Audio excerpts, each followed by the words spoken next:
صلو علی الحبیب صلی اللہ تعالی علی محمد۔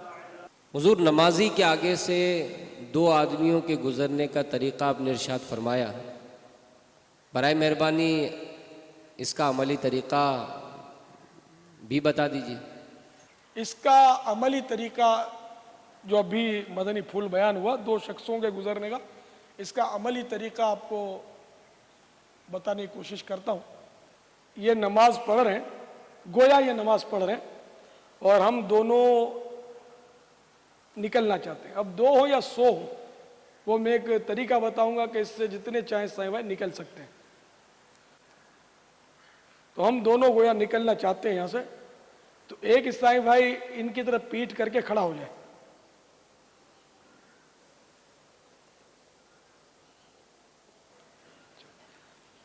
اور بالکل ان کی سیدھ میں کھڑے ہو جائیں۔ یہ کھڑے ہوگا سیدھ میں، ٹھیک ہے نا۔ اب میں یہاں سے نکل گیا، بغیر گناہ کے نکل گیا۔ اب یہ اگر ادھر آ جائیں گے تو یہ گناہ گار ہو جائیں گے، تو اب ان کو بھی نکالنا ہے مجھے، تو اب میں ان کے پیچھے کھڑا ہو جاؤں گا، ان کے لیے میں سترا بن گیا۔ اب یہ نکل گئے، اب میں جہاں سے آیا تھا چلا گیا، تو بغیر گناہ کے ہم دونوں نکل گئے۔ تو اس طرح ایک اگر کھڑا ہو جائے نا، تو اب 1000 آدمی بھی نکلنا چاہیں تو نکل جائیں۔ یہ فارمولہ جو ہے یہ ہزاروں کو کام آ سکتا ہے۔ حرمین طیبین میں اس کی بہت ضرورت پڑتی ہے، بھیڑ ہوتی ہے، لوگ ہر جگہ نماز پڑھ رہے ہوتے ہیں، تو گزرنے کے لیے اگر یہ طریقہ کار آپ مووی میں دیکھ کر ذہن نشین فرما لیں گے تو انشاءاللہ بغیر گناہ کے آپ گزر سکیں گے۔ ہاں، دوران طواف گزرنے میں کوئی حرج نہیں ہے، دوران طواف تو گزر سکتے ہیں، لیکن بغیر طواف کے نہیں گزر سکتے۔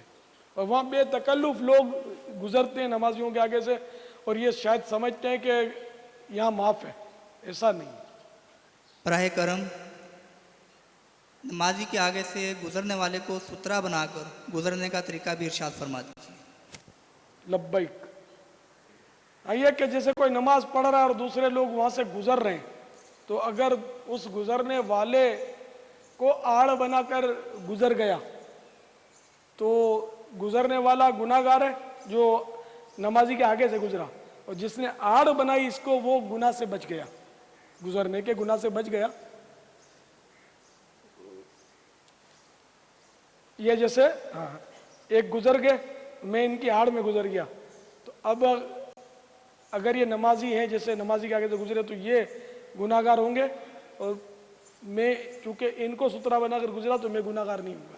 صلو علی الحبیب۔